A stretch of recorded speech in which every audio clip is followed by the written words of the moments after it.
बच्चों नमस्कार, कैसे हैं आप सभी। आई होप कि आप सभी बेहतरीन होंगे। प्यारे बच्चों, आज की क्लास में हम लोग करने वाले हैं क्लास 8 मैथ का प्रश्नावली 2.2 का क्वेश्चन नंबर 9 और 10। ठीक है, जैसा कि आप सभी जान रहे हैं कि मैंने आप लोग को पिछले वीडियो क्लास में क्वेश्चन नंबर 1 से 8 तक अच्छे तरीका से सॉल्व करवा चुका हूं और आज हम लोग 9 और 10 को भी अच्छे तरीका से सॉल्व कर लेंगे। उसके बाद आप लोग का प्रश्नावली 2.2 भी फिनिश हो जाएगा, तो आप लोग उत्सुक होंगे क्वेश्चन नंबर 9 और 10 को लेकर करने के लिए। ठीक है, तो चलिए बच्चों, हम लोग बिना किसी देर के शुरुआत कर देते हैं। ठीक है, पहले हम लोग क्वेश्चन पढ़ते हैं। बुआ कह रहा है, संकुल संसाधन केंद्र मध्य विद्यालय फरना में आयोजित बाल मेले में प्रत्येक विजेता छात्र को 2 कलम एवं विजेता को छोड़कर शेष सभी प्रतिभागियों को 1 कलम दिया गया है। यदि 100 छात्रों के बीच 120 कलम दिए गए तो विजेताओं की संख्या बताइए। पहले देखिए, 100 छात्र भाग लेता है, उसमें से जो विजेता होता है उसको 2 कलम दिया, विजेता जो नहीं होता उसको 1 कलम दिया। ठीक है, तो हम मान लेंगे सबसे पहले हमको पूछ क्या रहा है, विजेताओं की संख्या। तो यहाँ पर लिखेंगे माना कि विजेता की संख्या, माना कि विजेता की संख्या x होगी। मान लेते हैं विजेता की संख्या x होगा। x लोग क्या होगा, भाग लिया होगा, वो जीता भी होगा। ठीक है, चलिए, तो जो विजेता नहीं होंगे, ठीक है, मतलब विजेता को छोड़कर, है ना, तो यहाँ पर लिखेंगे विजेता को छोड़कर शेष प्रतिभागी की संख्या, जो भाग लिए थे, प्रतिभागियों की संख्या क्या हो जाएगा। टोटल 100 छात्र लिया था, उसमें x विजेता हुआ तो 100 माइनस x हो जाएगा।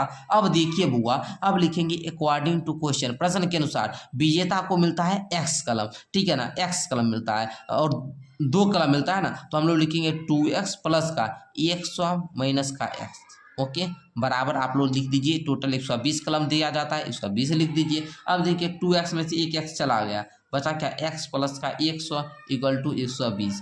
x बराबर क्या हो जाएगा, 120 माइनस का 100, x बराबर ऑलरेडी आपका यहाँ पर 20 निकल चुका है सिंपल तरीका से। तो मतलब आपको ये हुआ कि विजेता जो है वो कितना है, 20 है।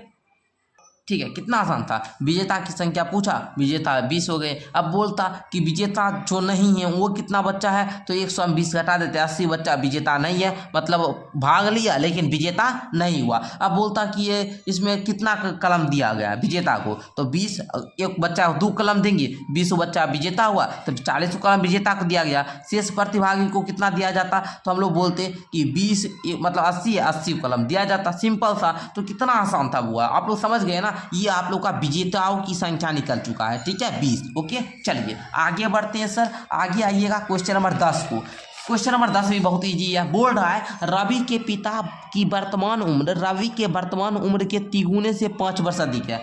बोल रहा है कि रवि के पिता की जो वर्तमान उम्र है, अभी वर्तमान उम्र है, ये रवि के वर्तमान उम्र के तिगुने से 5 वर्ष अधिक है। 5 वर्ष बाद, 5 वर्ष जब बीत जाएगा तब उनकी उम्रों का योग 47 होगा। दोनों की वर्तमान उम्र ज्ञात कीजिए। तो सबसे पहले लिखेंगे माना कि रवि की वर्तमान उम्र बराबर x मान लेते हैं। अब देखिए रवि के पिता की वर्तमान उम्र, रवि के वर्तमान उम्र के तिगुने, तो लिखेंगे यहाँ पर लिख लेते हैं रवि के पिता की उम्र, रवि के पिता की उम्र, रवि के उम्र से तिगुने मतलब 3x से 5 वर्ष अधिक है, प्लस का 5। ओके, चलिए ये हम लोग का समीकरण बन चुका है। ठीक है, अब देखिए फिर से समीकरण अभी नहीं बना है। ठीक है ना, तिगुने से 5 वर्ष बाद, 5 वर्ष बाद मतलब x प्लस का 5,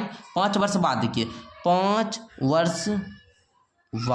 वर्ष बाद रवि का उम्र क्या होगा, x प्लस का 5। मानिए अभी हम 10 साल के हैं, 5 वर्ष बाद कितना साल होंगे, 10 प्लस का 5 है ना, 15 साल के। तो उसी प्रकार अब उसके पिताजी का कितना हो जाएगा, पिता का होगा 3x प्लस का 5 प्लस का 5 मतलब क्या, 3x प्लस का 10। ओके, समझ गए ना। अब देखिए बोल रहा है ये 5 वर्ष बाद का प्रक्रिया है। ठीक है, अब बोल रहा है उनके उम्रों का योग 47 वर्ष होगा। अच्छा, ये जो 5 वर्ष बाद होगा मतलब x प्लस का 5 ये रवि का उम्र और उनके पिता का जो उम्र है 3x प्लस का 10, ये दोनों को उम्र को जोड़ेंगे ना तो ये 47 वर्ष होगा। तो देखिए x प्लस का 5 और 3x और 1x जोड़ेंगे, 4x प्लस का 15 इक्वल टू 47। अब देखिए 4x बराबर 47 माइनस का 15। अब देखिए 4x बराबर हो जाएगा, 7 में 5 गया 2, 4 में से गया 3। अब इसको काटेंगे, x बराबर आपका 8 आ चुका है, 4 8 32 8। अब ये x जो आया है 8, ये क्या है, रवि की वर्तमान उम्र है 8, और उनके पिताजी का वर्तमान उम्र क्या होगा, तो 8 या 24 प्लस का 5 इक्वल टू 29 वर्ष, है ना। चलिए, तो समझ चुके हैं आप लोग। तो मुझे आशा है कि आप लोग को ये वीडियो काफ़ी अच्छी लगी होगी। वीडियो अच्छी लगी तो एक बार क्या कीजिए प्यारे बच्चों, आप लोग लाइक कर लीजिए, अपने दोस्तों में शेयर कर लीजिए, और आप लोग चैनल पर नए हैं तो चैनल को आप लोग क्या कीजिए, सब्सक्राइब कर लीजिए, ठीक है। चैनल को आप लोग सब्सक्राइब कर दीजिए। और मैं आपको एक बहुत ही इंपॉर्टेंट जानकारी बताता हूँ, अगर आप लोग हमसे क्लास करना चाहते हैं ऑनलाइन, तो अगर आप लोग 499 मेरा लाइव क्लास लीजिएगा 1 साल के लिए, तो ये आपको 499 देना पड़ेगा। रिकॉर्डेड लीजिएगा तो 251 देना पड़ेगा। ये भी 1 साल का कोर्स है। और आप लोग को अगर कोर्स ज्वाइन करना है तो 62 060 11 886 पर संपर्क कर ले। इस प्रकार आप लोग का आज प्रश्नावली 2.2 जो था ये समाप्त हुआ। अब हम लोग नेक्स्ट क्लास में प्रश्नावली 2.3 को जल्द स्टार्ट करते हैं। तब तक के लिए आप लोग वेट कीजिए। धन्यवाद बच्चों।